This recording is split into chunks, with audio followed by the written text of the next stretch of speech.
Ils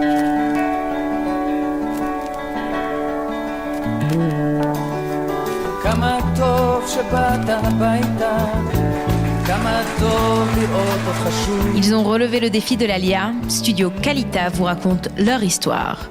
Alia Story, c'est vous, c'est nous.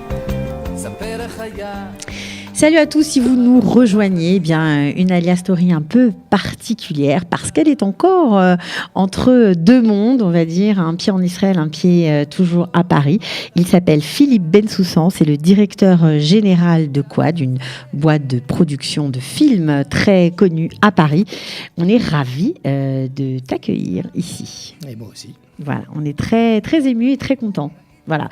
Alors, juste pour le contexte, on va dire, tu es en Israël en ce moment parce que tu es venu présenter avec le producteur du film Le sens de la fête, qui s'appelle Nicolas Duval Dassovsky. Voilà, Dassovsky, merci pour le coup de main. Tu es venu présenter donc, le film dont on parle partout en ce moment, Oui. Le sens de la fête. Le sens de la fête qui va sortir en Israël sous le nom de C'est la vie, en français. Et effectivement, j'étais là il y a 15 jours et je suis revenu une semaine après parce que Eric et Olivier m'ont demandé de venir accompagner Nicolas Duval, qui est notre associé, pour la première fois à Jérusalem. Et c'était trop important de lui faire visiter Jérusalem et qu'il découvre pourquoi nous sommes tant attirés par ce pays. Donc ça a été une occasion de revenir. C'est un voyage initiatique alors? C'était un voyage initiatique pour notre associé qui, je crois, est revenu assez conquis. Donc ça fait plaisir. Ça fait plaisir. Et puis en plus, voilà. Il a rencontré le public des Franco-Israéliens. Ça a dû lui faire chaud au cœur. Oui, il a vu ce que c'était hier. Hier, à Tel Aviv, on a présenté le film et il y avait 3 salles bondées. Et pas que de francophones. Il y avait des Israéliens qui maintenant, grâce à Intouchable, traduit en hébreu par Amis pour la vie, on dit Ivrit, je ne me rappelle plus comment on dit. C'est pas grave. Shutafim Lachaim. Shutafim Lachaim. Mais Shutafim Lachaim. Voilà. Donc ça, ils le connaissent, ils sont connus maintenant ici. Donc ils ont dépassé le monde francophone. Et donc, c'était très satisfaisant de voir comment les Israéliens réagissaient à cet humour-là. Si tu me parles d'Intouchable, je suis obligée de dire le succès, le carton, on va dire, pas du siècle, mais en tout cas, vous êtes les 3e plus gros succès du box-office après Titanic, français, et après, je crois, La Grande Vadrouille. Je crois que vous l'avez dépassé. Vous avez dépassé. Non, il reste les Bienvenue chez les Ch'tis. Bienvenue chez les Ch'tis, voilà, exact. Et vous êtes donc en 3e position avec 19 millions 6 de billets vendus. Ouais. C'est dingue. C'est comme gagner au loto, ça arrive une fois dans une vie, ou pas du tout d'ailleurs. Voilà, donc c'est rare. Mais c'est tout à leur mérite, parce que c'est eux qui ont tout fait. On les a accompagnés, ils ont écrit, ils ont dirigé. C'était pas une idée facile au départ, le pitch est pas simple. Et ils ont réussi à échapper à tous les pièges, à tous les clichés qui étaient tendus. Et ils ont réussi à... Bon, évidemment, ça tombait dans une période où les gens avaient besoin de sentir cette humanité, de sentir que les gens se retrouvaient ensemble. Voilà. Là, c'est un concours de circonstances heureux. Voilà. Oui, je pense que c'est un alignement des planètes où, effectivement, ce thème-là rencontre la demande d'un public qui fait qu'il se retrouve avec plaisir dans un discours de fraternité. Bon, alors Quad, et en particulier Nicolas Duval, qu'on salue ici, vous avez produit tous les films, il faut bien le dire, de Nakache et Toledano. Oui, Eric et Olivier, on les a connus en 2003. Ils sont venus nous présenter leur court-métrage. Et ça a été une première rencontre, voilà. Et petit à petit, on a décidé de travailler ensemble. Et Nicolas les a aidés à pondre leur premier film, très difficile à monter, parce qu'ils avaient un court-métrage derrière eux, mais dans un court-métrage dans lequel il y avait déjà Jamel, il y avait déjà des gens, ils avaient déjà un univers, une bande, on va dire, ils avaient bien compris quelle était la génération à venir, quoi. Ils sont dans l'air de leur temps, c'est ça qui est formidable avec eux. Bon, alors, premier film, mais ça n'a pas marché. Premier film, très grosse banane. Faut dire ça comme ça. C'est très grosse banane, parce qu'en plus, on n'a pas réussi à le financer. C'est compliqué, le méthode de financement du cinéma. Mais enfin, bon, un producteur, il finance le film en allant voir des diffuseurs. D'accord. Et là, il n'y avait personne qui suivait, ou très peu, donc on a perdu pas mal d'argent, mais on a payé, en fin de compte, notre ticket d'entrée avec eux dans le club. Voilà, c'est ça. À partir de ce moment-là, Mais alors, c'est rare parce que quand même, vous avez fait avec eux 1, 2, 3, 4, 5, 6, 7 films. Mais ça n'existe pas dans le cinéma français. En général, c'est 2, 3, allez, 4 films avec le même producteur. Mais c'est rare, quoi. C'est rare, mais maintenant, on a trouvé un système de fonctionnement qui fait qu'ils ont leur propre société. Donc, ils sont coproducteurs avec nous. Et ils s'appuient sur nous, l'expérience de Nicolas, ce sens politique qui fait de lui un très grand producteur et qui permettent de fabriquer les films dans les meilleures conditions. Donc il y a un rapport de confiance qui s'est installé. Et voilà, on espère que ça va continuer. Qu'est-ce qui vous plaît quand vous travaillez avec eux? Qu'est-ce qui est... On se marre. Franchement, on se marre, quoi. Et je vais venir bosser avec vous, vous allez voir. Non, c'est des gens quand même très faciles à vivre. Ils ont beaucoup d'humour. Voilà, on est en empathie complète et ça fait du bien. Alors, 7 films, dans un temps record quand même. Ils vont vite, ces deux-là. C'est ça, ils ont une capacité, ils ont une force de travail colossale. Parce qu'ils ont l'air comme ça de déconner tout le temps. Ouais. Ils ont une force de travail colossale. Ils sont 2 et ça aide énormément. Parce qu'à 2, on joue au ping-pong, ça monte plus vite, le bâtiment se construit plus vite. Et ils ont une très grande capacité, leur formation de moniteurs, ils gèrent un plateau. Ils s'adaptent. Non, ils gèrent un plateau de façon extraordinaire. C'est comme une immense colonie de vacances et tout le monde fonce derrière eux. Et il y a une énergie quand on va sur les tournages qu'on perçoit très nettement, quoi. Voilà. Ils dirigent ça de façon magistrale. Et ils anticipent, quand ils terminent un projet, ils sont sur un film. On sait comme c'est long, un film, ça dure 2-3 ans. Ouais, ils sont déjà sur l'étape d'après. Ouais, là, déjà, ils sont sur une idée. Ouais. Ils avaient même commencé avant, puisque le film est terminé techniquement depuis pratiquement le mois de mai-juin. Donc, depuis juin, ils sont déjà partis sur d'autres choses. On ne sait pas encore exactement ce qu'ils veulent faire, mais ils sont déjà sur des choses. Ils testent des idées, ouais. Donc là, c'est un peu stoppé parce que là, on est en pleine promotion. Ouais, bien sûr. Mais d'ici 15 jours, ce sera totalement fini. Et là, ils vont rentrer dans le travail de fond. Bon, nous, quand on a vu le film, on a bien rigolé. Vraiment, c'est très marrant. C'est très drôle. Est-ce que sur le tournage, vous êtes marré aussi? Oui. Les gens se marraient, oui. Parce que Bakri, c'est un mec drôle quand même. Non, pas du tout. C'est un mec drôle. Ça a bien rigolé. Ouais. Bon, on a raconté un peu ton parcours d'Alia un peu à l'envers, mais c'est pas grave, il y a pas de règle, c'est ce qui fait le charme de la rencontre. Alors, aujourd'hui, tu es un pied en Israël, un pied à Paris, forcément, on le comprend. Tu es à la tête d'une société qui emploie 90 personnes. Voilà, et vous avez étendu votre champ d'activité, on va dire. Très précisément, on a créé cette société en 2003. Nicolas était mon directeur de production sur les films que je faisais quand je faisais de la pub. Et parce qu'on l'a pas dit, mais tu as été réalisateur, on va y venir pendant très longtemps. Tout à l'envers, c'est pas grave, ça nous va bien en même temps. Voilà. Je fais souvent à l'envers et en retard, mais bon. Mais non, pas du tout. On s'en sort après. Serait-ce familial? Ouais. Donc et donc voilà, une fois je croise Nicolas dans la rue en 2003, on avait chacun des déboires personnels, on était en train de glander dans la rue. Il me dit, vous étiez en super forme. C'était dépression totale. Ok. Dépression totale. Et il dit, si on montait une boîte de pub ensemble, je dis, non, laisse tomber, ça marchera jamais. On était en pleine guerre du Golfe, la sortie de la guerre du Golfe. La pub était en crise totale. Enfin, tout allait très très très mal. Je lui dis, non, ça marchera jamais. Donc une espèce de visionnaire, donc. Et voilà, on a monté la boîte dans ma cuisine. On a passé 1 an, on était 4, d'où le nom de Quad. Et voilà, pendant 1 an, on était à la maison, on avait un ordinateur pour 4.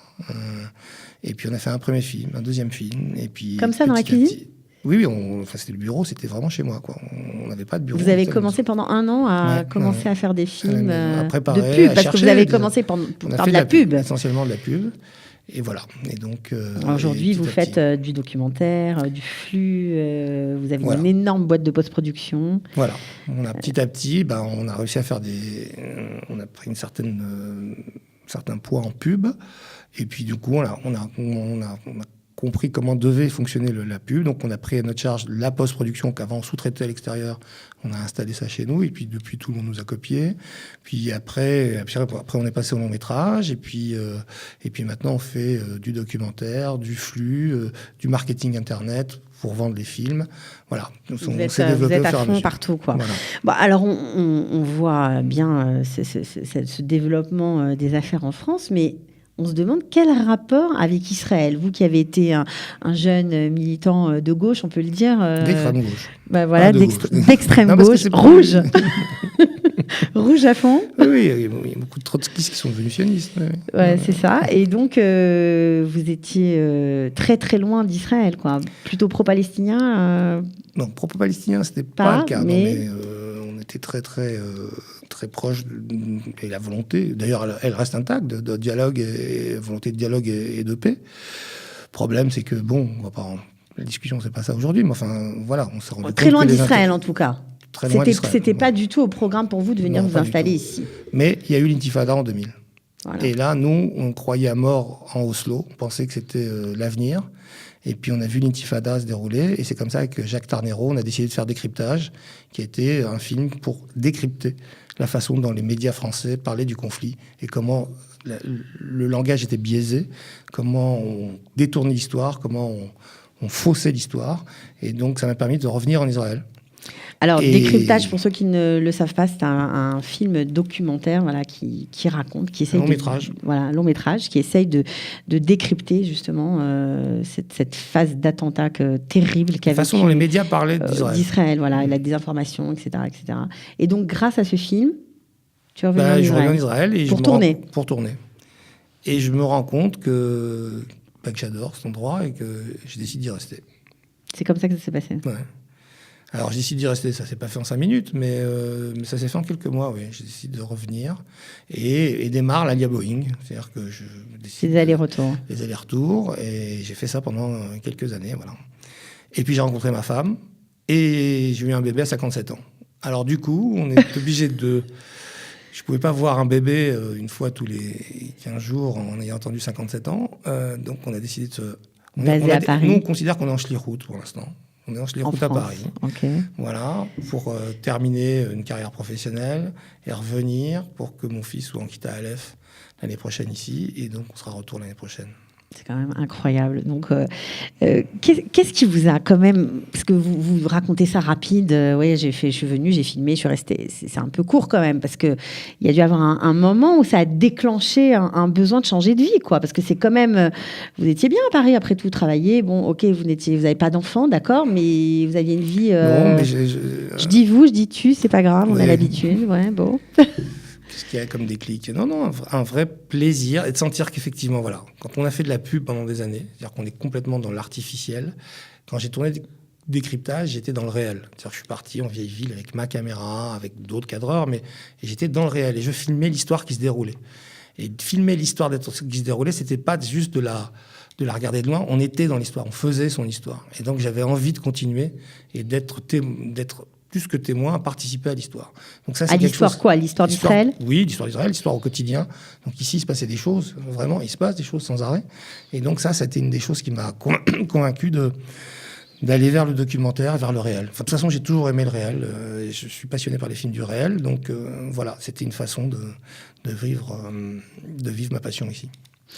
Quand vous avez décidé donc de venir vivre ici, vous installer, etc., vous aviez forcément des projets parce que, ok, l'Alia Boeing, on a toujours envie d'avoir une activité professionnelle en Israël, dans le lieu où on vit aussi. Oui, est-ce que vous avez passé le pas ? Le projet, c'était ça. C'était une fois que j'avais fait Décryptage, je me suis dit, il faut en faire un quotidien. On ne peut pas en faire un tous les 6 ans, tous les 2 ans, parce qu'un film, c'est très long, ça prend 2 ans, 3 ans. Donc, je me suis dit, il faut être au quotidien. Donc, j'ai eu l'idée de fonder la première télévision en 3 langues, par Internet. Le truc a capoté, c'est compliqué. Vous pouvez dire comment ça s'appelle ? Modèle économique. C'était Infolive à l'époque. Modèle économique pas adapté, compliqué. Enfin, voilà, donc le truc ne marche pas. Et je continue et je monte une petite société de production qui fonctionne toujours, qui s'occupe de la production exécutive des infos de BFM ici. Donc quand Stéphane Amar prend l'antenne, on salue d'ailleurs, voilà, qui est correspondant de BFM ici, moi j'organise tous les moyens techniques pour puisqu'on puisse tourner à ce moment-là. Simplement maintenant, et grâce à Dieu, on peut dire, puisque avant il y avait une hot news très très dramatique, donc on bossait beaucoup. Maintenant on bosse plus du tout puisqu'il se passe plus rien.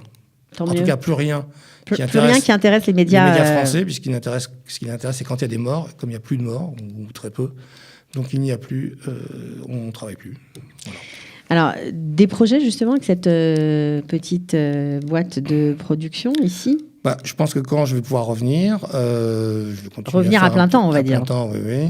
Je voudrais effectivement faire ce que je fais régulièrement depuis là, tous les 3-4 mois, de faire des publi-reportages. Je fais des publi-reportages pour des institutions, pour des facs, pour des universités, et d'autres choses comme ça. Et j'ai envie de développer ça, d'amener mon savoir-faire de producteur de films publicitaires et de réalisateur de films publicitaires, mais dans les moyens, dans l'économie du marché israélien. On n'a pas tout dit, mais c'est compliqué avec vous. Il y en a des choses à dire. Oui, Donc, film publicitaire, il faut dire que vous avez été primé. Vous avez fait beaucoup de clips, notamment vous avez fait des clips célèbres comme Musulmane de Michel Sardou ou La balade de Jean de comment s'appelle-t-il, Alain Souchon. Alain Souchon, ouais. Voilà, et donc vous avez, grâce à ce clip, une victoire. Victoire de la musique, oui. Voilà, et puis vous avez aussi un César du court-métrage. Il y a longtemps, oui. Ouais, mais bon, c'est ça qui a tout déclenché en fait. Ça a tout déclenché et en même temps, ça a tout bloqué. C'est-à-dire que moi, dès le jour où j'ai eu le César, je suis resté 6 mois au chômage parce que j'étais plus assistant réalisateur, parce qu'à l'époque, j'étais assistant réalisateur, et j'étais pas vraiment réalisateur. Donc, il y a eu un temps un peu difficile pour passer au stade de réalisateur. De toute façon, c'est un métier compliqué. C'est toujours très compliqué, oui. L'intermittence, mon frère. Ici, c'est pas le problème. En Israël, il n'y a pas d'intermittence. Ici, on bosse tout le temps. Tout le monde est intermittent. Bon, alors, qu'est-ce que vous allez retenir quand vous allez rentrer à la maison de ce séjour-là que vous venez de passer? C'est quelques jours très intenses, avec l'équipe du film. Je avec... pas Israël, sais, ça fait 14 ans que je fais mon alia. Mais non, c'est le mélange des genres. C'est que je vais retourner à Clichy, la Garenne, et de retrouver des gens que je côtoie tous les jours qui connaissent maintenant le milieu où je vais vivre. J'ai montré là, j'ai dit voilà, je vais partir là et je vais habiter là. Et donc là maintenant, on a un référent commun. Et on peut parler Nicolas, là. avec Nicolas, mais même Eric Olivier, et même voilà, on a un référent commun. Le cocktail, c'est pas un truc illusoire ou dans les airs. Ça existe. Il a vu les rues, il a vu les gens, et il comprend. Et il dit, moi, je reviendrai bien ici, quoi. Voilà. Donc ça fait plaisir. Ok.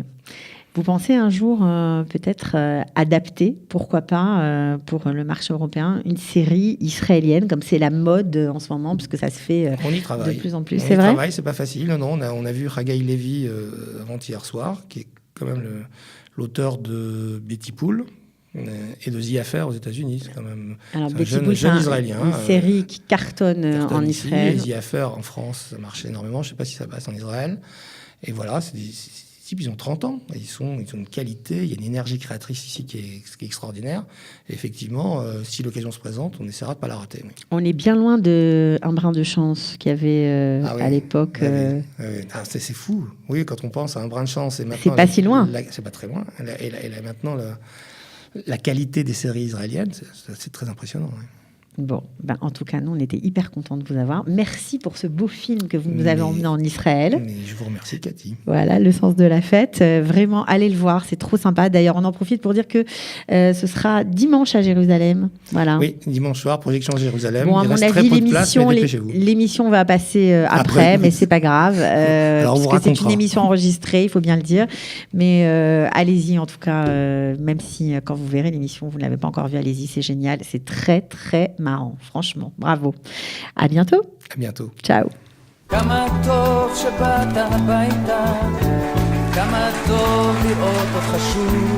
Ils ont relevé le défi de l'Alia. Studio Kalita vous raconte leur histoire. Alia Story, c'est vous, c'est nous.